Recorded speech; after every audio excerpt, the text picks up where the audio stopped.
Nah, bisa. Bisa? Ya, Bung, langsung start screen, Bung. Bisa. Langsung start screen aja, Bung.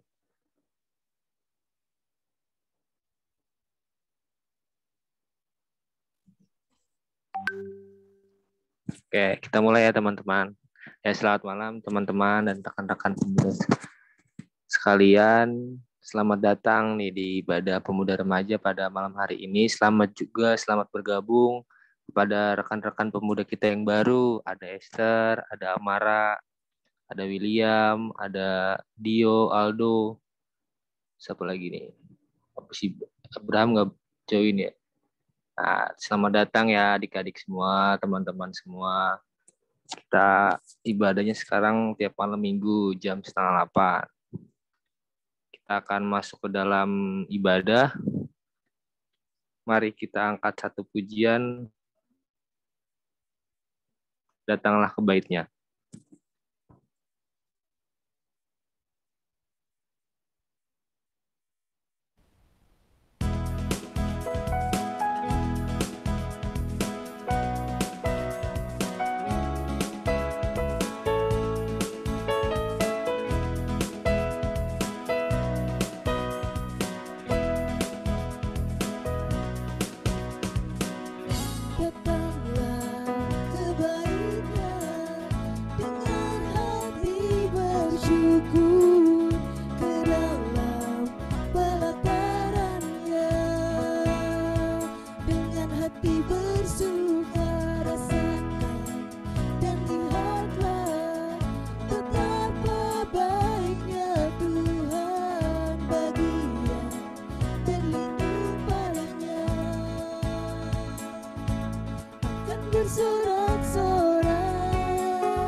Mari teman-teman kita bersatu dalam doa.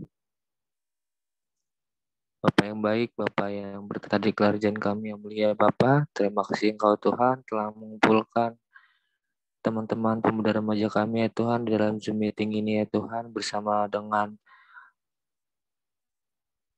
pelayan firman pada malam hari ini ya Tuhan. Bung Abdi ya Bapak, kiranya Engkau berkati kami ya Tuhan dari awal pertengahan hingga akhir ya Bapak. Juga ya Tuhan berkati teman-teman kami ya Tuhan yang belum bisa hadir pada ibadah pada malam hari ini. Kiranya Engkau ketuk hati mereka ya Tuhan, jam hati mereka ya Tuhan, agar mereka mau rindu akan mendengarkan firman-Mu saja ya Bapak. Kiranya ya Tuhan, ibadah pada malam hari ini Bapak, Kau berkati Bapak. Terima kasih Tuhan, haleluya, amin. Mari teman-teman kita mengangkat satu lagu pujian sebelum firman Tuhan seperti Rusa Rindu Sungaimu.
Saya persilakan untuk Bung Abdi.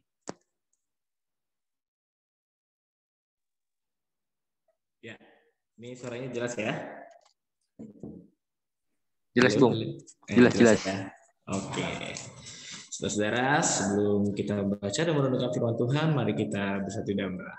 Mari kita satukan hati.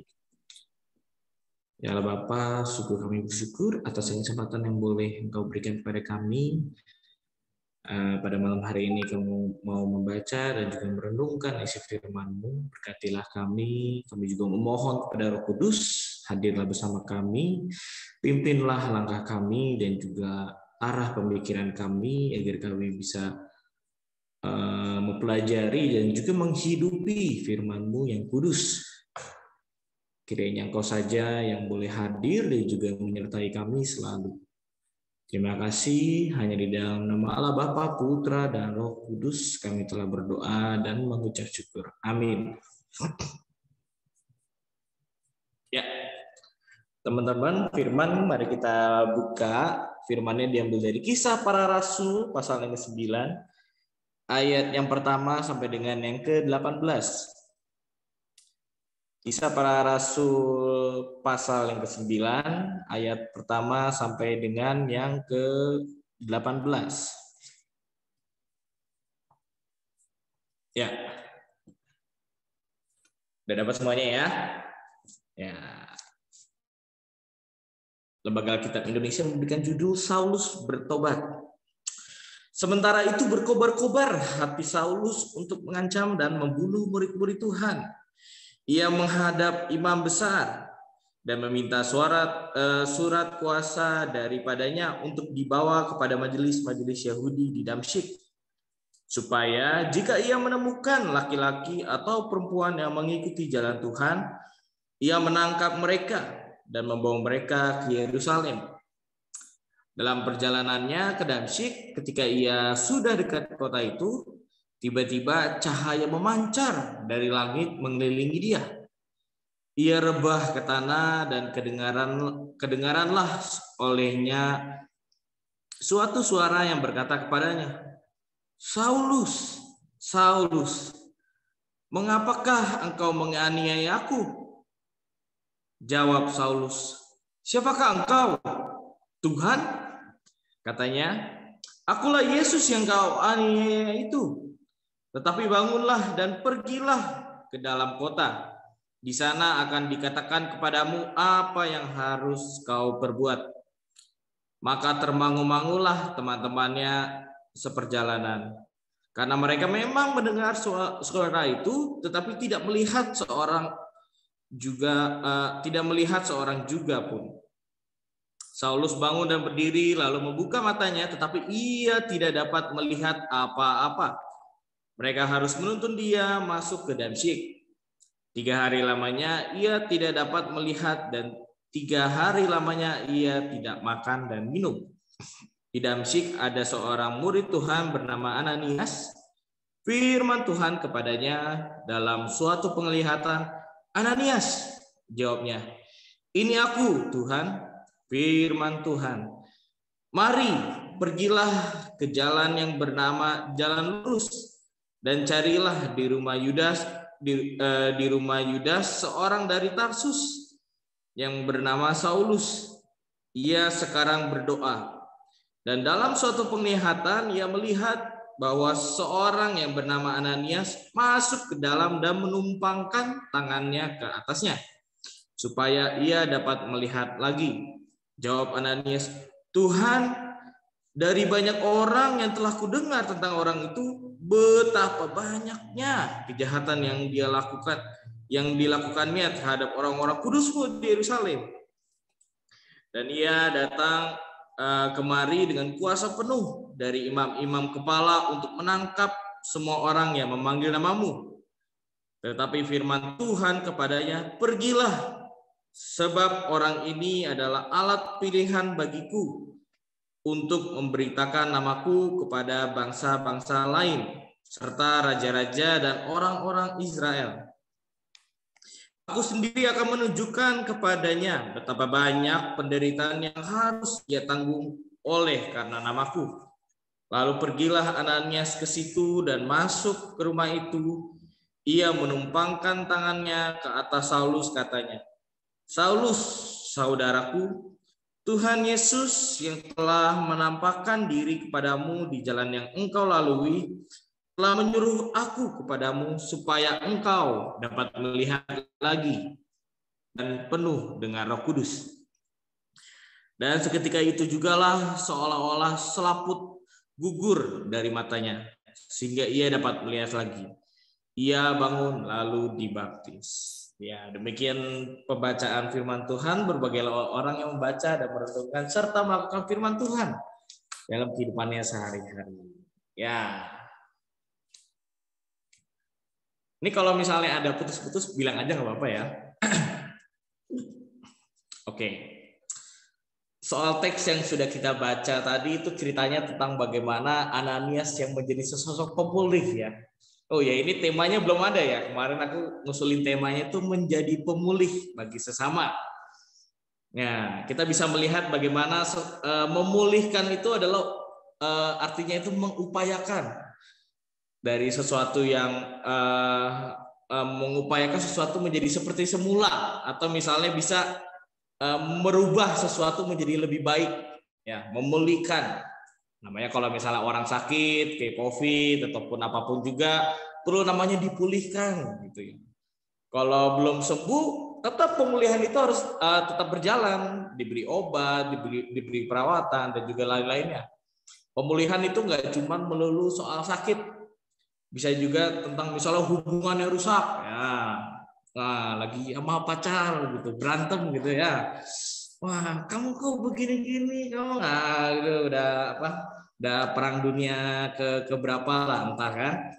Hubungan juga harus dipulihkan gitu. Bagaimana harus mengembalikan sesuatu menjadi seperti semula atau belajar dari suatu kesalahan menjadi lebih baik lagi.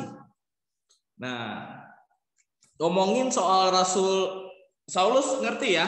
Saulus itu siapa? Ya, Saulus itu Paulus ya. Bagaimana sebelum namanya menjadi Paulus, namanya dia dikenal Saulus, orang dari Tarsus ya. Bagaimana kita dapat melihat bahwa Saulus ini ingin sekali membunuh orang-orang yang mengikut Tuhan, ingin sekali membunuh orang-orang yang pokoknya ditangkap-tangkepin lah, orang-orang yang menjadi orang Kristen gitu ya. Nah, jadi kita bisa melihat bagaimana dia memiliki relasi yang rusak dengan Tuhan. Bagaimana relasi Saulus dengan Tuhan ini menjadi agak bersih tegang ya. Nah, cuman kita dapat melihat bagaimana di teks yang kita baca ini ada kasih Allah yang hadir melalui Ananias. Bagaimana kita bisa melihat Ananias menjadi suatu ibarat jalannya, menjadi tangan Tuhan dalam menjadi pemulih. Namun bisa kita lihat bahwa suatu perintah dari Tuhan itu nggak langsung dilakukan Ananias. Bagaimana kita bisa melihat bahwa Ananias yang diperintahkan oleh Tuhan untuk menyembuhkan Saulus tidak langsung bilang, ya hari ini berangkat Tuhan, gas gitu ya. Enggak, teman-teman. Bagaimana kita bisa melihat ada namanya kegejolakan hati.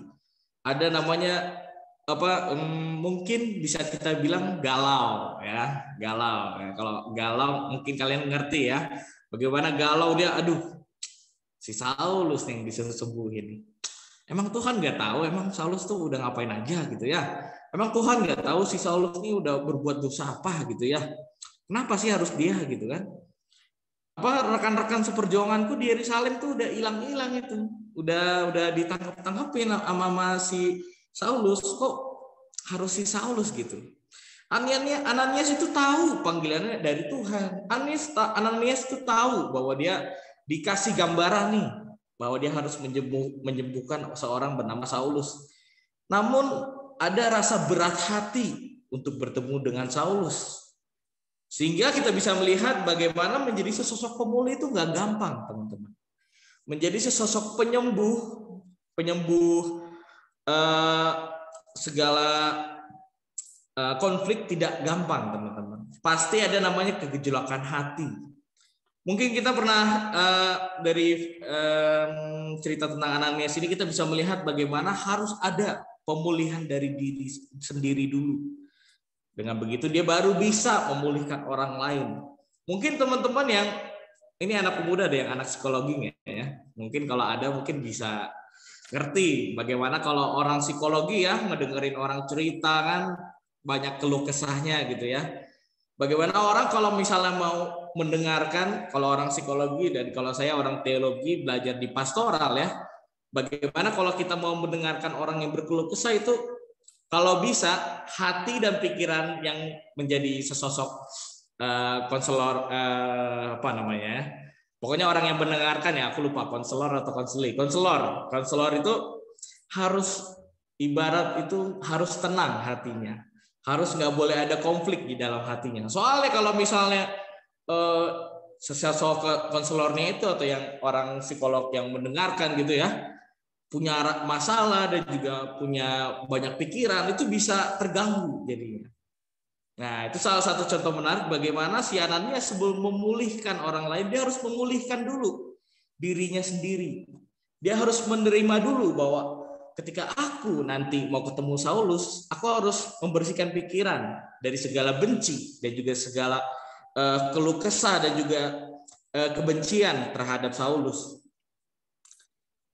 Jadi teman-teman, bagaimana kita harus melihat proses pemulihan itu ada namanya harus menerima dan juga membuka diri dari Ananias. Namun di salah satu sisi jika kita melihat Saulus, dia harus menyambut pemulihan tersebut. Kalau misalnya Ananias mau nyembuhin tapi Saulus yang nggak mau menerima ya sama aja bohong ya kan. Bagaimana kita bisa melihat bahwa Ananias itu mau menerimanya sebagai rekan sekerja Allah di masa depannya nanti. Teman-teman bisa bayangin kalau misalnya nggak ada Ananias, nih Alkitab kita yang kayak begini nih, kemungkinan besar itu nggak bakal banyak teman-teman. Kemungkinan besar di dalam perjanjian baru ini cuman paling berapa isinya cuma beberapa aja. Bayangin kalau misalnya nggak ada Ananias, teman-teman. Bagaimana Ananias tidak menjadi sesosok pemulih bagi Saulus, maka nggak bakal ada namanya pertobatan menjadi Paulus, nggak bakal ada namanya penyebaran Injil sampai beberapa daerah di Eropa, di Timur Tengah. Teman-teman bisa bayangin dong bagaimana Injil juga, kitab Injil juga sangat terpengaruh dari Paulus loh teman-teman. Jangan salah. Jadi bagaimana kita bisa melihat menjadi sesosok pemulih merupakan hal yang sangat-sangat krusial di sini teman-teman. Bagaimana menjadi sesosok pemulih membuat kehidupan Saulus menjadi kehidupan yang lebih utuh. Tuhan juga mengutus setiap murid-muridnya dan juga setiap kita untuk menjadi sesosok pemulih bagi sesama. Sehingga perdamaian, keadilan, orang yang sembuh, orang yang patah semangat bisa menjadi lebih baik juga karena ada sesosok pemulih, teman-teman. Jadi teman-teman, kita bisa belajar banyak sekali bagaimana teks yang kita baca pada malam hari ini. Menjadi sesosok pemulih itu memerlukan namanya rendah hati dan juga sebuah ketulusan. Kalau misalnya Ananias tetap dongkol ya, misalnya kebawa perasaan gitu, nggak bakal ada namanya pemulihan, nggak bakal ada namanya pertobatan di dalam hati Saulus, nggak bakal ada namanya pengampunan, teman-teman. Sehingga menjadi sesosok pemulih adalah juga memberikan kasih. Memiliki kasih yang besar dalam memulihkan sesama, teman-teman. Bagaimana kita sudah mengerti dan juga sudah mungkin yang lagi menjalani katekisasi ngomong soal kasih, wah udah dari dulu sampai sekarang pasti udah dipelajari lah. Bagaimana kasih itu menjadi hal yang krusial dan juga hal yang penting dalam menjadi sosok pemulih. Jadi teman-teman, marilah kita menjadi sosok pemulih yang dapat memberikan kehidupan yang lebih baik pada sesama. Menjadi sesosok tangan Tuhan dalam melayani sesama. Nah, mungkin kalau misalnya hal yang menarik ya teman-teman, sebuah ilustrasi yang menarik bagaimana sesosok pemulih. Aku tuh sebelum bawa firman tuh mikir-mikir apa ya ilustrasinya. Yang kepikiran berita sekarang ya, yang lagi hot-hotnya itu Messi nggak perpanjang di Barcelona ya. Oh. Ini pada suka bola nggak ya? Jangan-jangan nggak suka bola nih, aku nonton bola. Suka Bung, suka. Oh suka. Ya, Messi ya, bayangin Messi dari umur 15 atau 16 tahun ya. Saya itu fans Barcelona. Nah, jadi saya itu sejujurnya suka Barcelona itu karena ada Messi-nya, teman-teman. Wah, pokoknya Messi itu bertalenta luar biasa, udah menjadi legenda ya di Barcelona. Bagaimana dia udah menjadi, wah, pokoknya rekor-rekornya udah banyak lah, gitulah. Kita bilang kalau ngomongin bola mah nggak selesai nanti. Cuman ada hal menarik, teman-teman. Kalau misalnya kita ingat ataupun pernah baca tentang berita tentang Messi ya, mungkin dulu itu Messi kan punya penyakit hormon. Bagaimana dia nggak bisa bertumbuh. Dia nggak bisa berkembang seperti orang normal biasanya ya, kita bilang.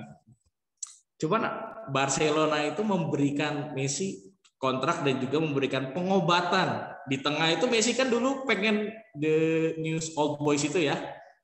Tadinya kan pengen masuk ke River Plate kalau nggak salah.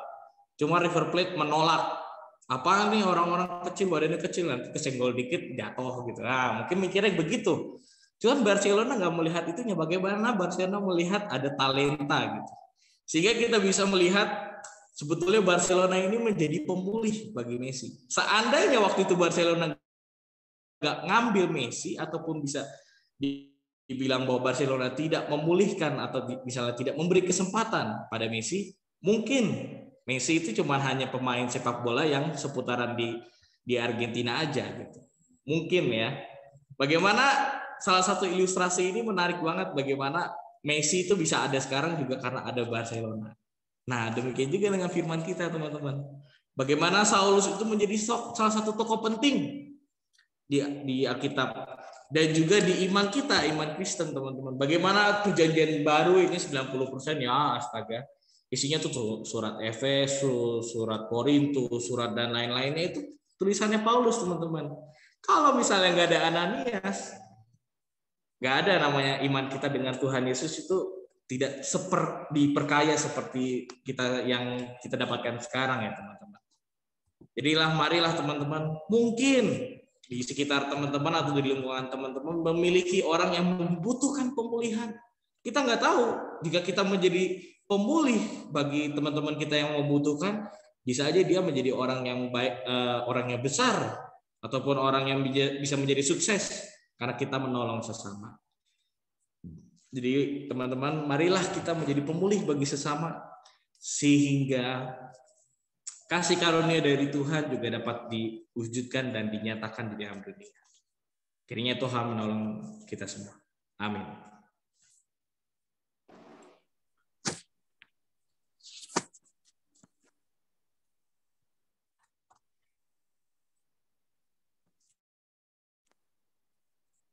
Terima kasih Bung Abdi atas firman-Nya pada malam hari ini.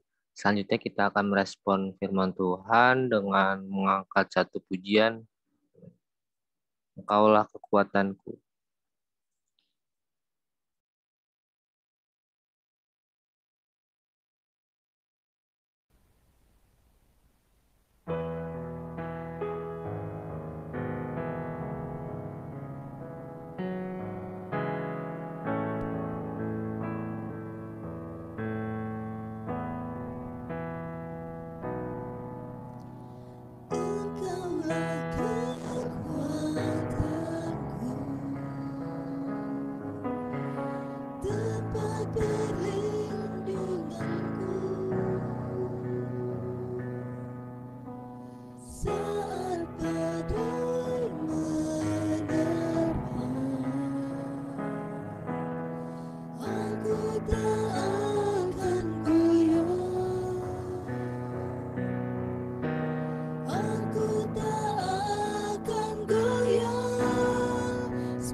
Baik rekan-rekan, mungkin ada yang ingin didoakan untuk doa syafaat yang akan dipimpin oleh Bung Abdi. Mungkin ada orang tua yang sedang sakit. Arlan yang lagi ini Arlan ya? PKL ya Arlan ya? Mana Arlan? Iya Arlan. Jadi Bu, minta doanya untuk teman-teman pemuda remaja yang masih sekolah saat di masa pandemik. Terus teman-teman yang masih praktek kerja lapangan, ada beberapa juga teman-teman mahasiswa yang mungkin baru masuk semester baru dan juga rekan-rekan pemuda remaja, rekan-rekan pemuda yang mencari pekerjaan, mencari pasangan hidup sama ya. Itu aja sih, Bung. Oke. Kalau begitu, mari kita satu dalam doa. Saudara-saudara, mari kita bersatu hati, rendah hati, mari kita bersatu dalam doa. Mari kita berdoa.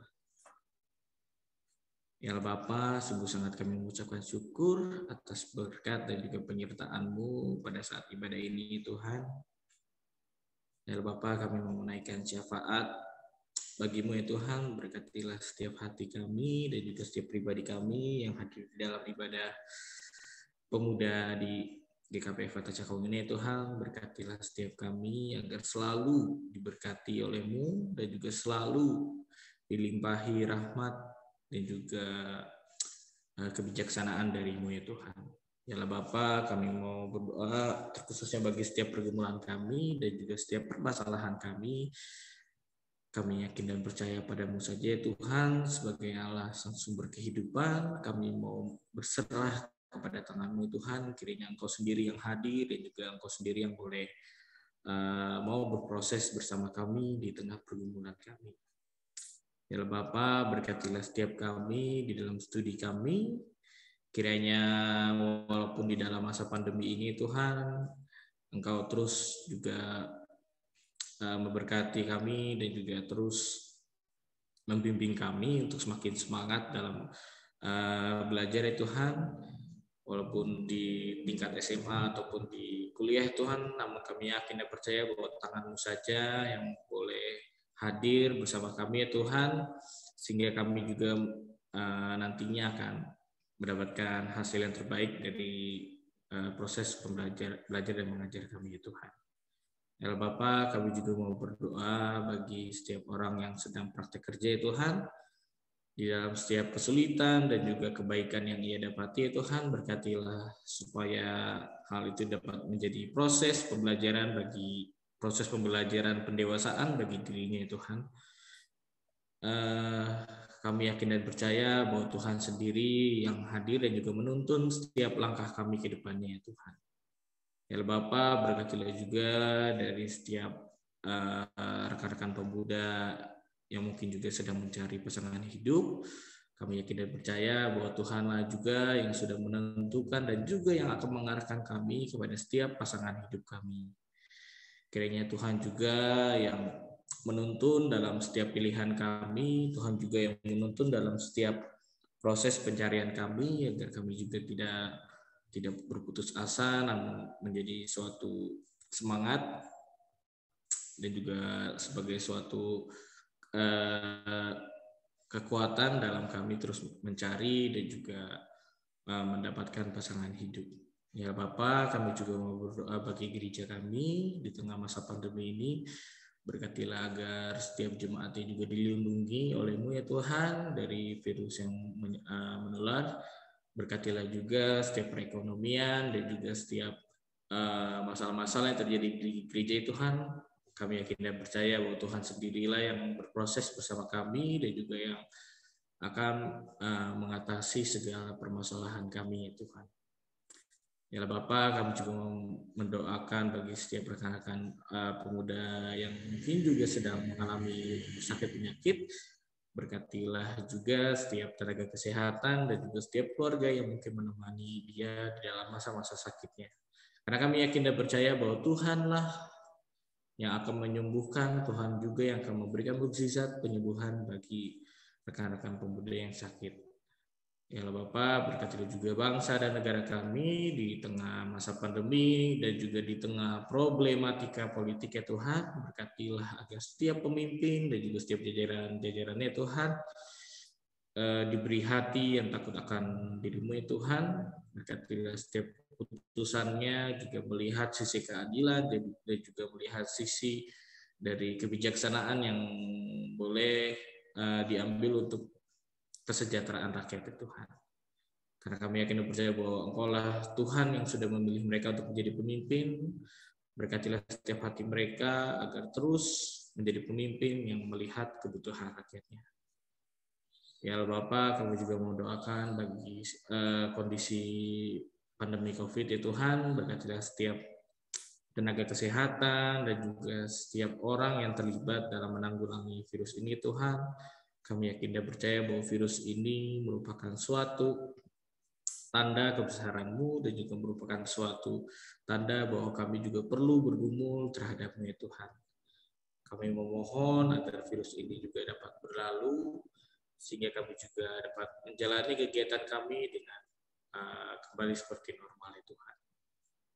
Inilah doa syafaat yang sudah kami naikkan padamu. Hanya kepadamu lah kami berserah, hanya kepadamu lah kami memohon. Hanya di dalam nama Allah Bapa, Putra dan Roh Kudus, Allah kami yang hidup. Amin.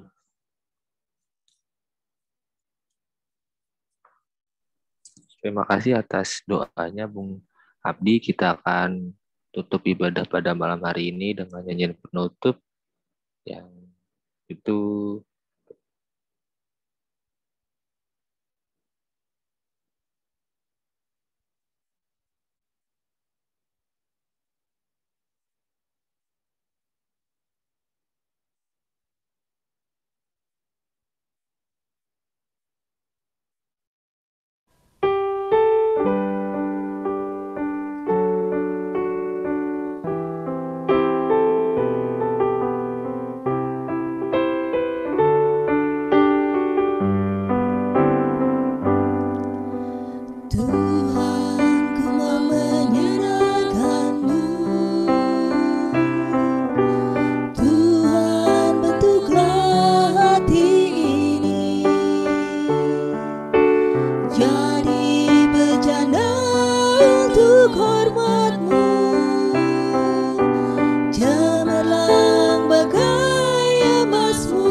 Aku berterima kasih. Amin. terima kasih teman-teman. Ibadah selesai.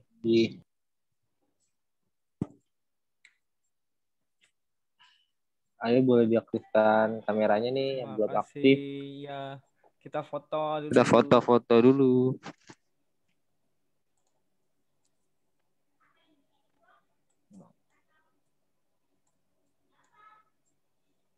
Ayo yang belum aktif kameranya. Nah, rame sekarang 21. Siap.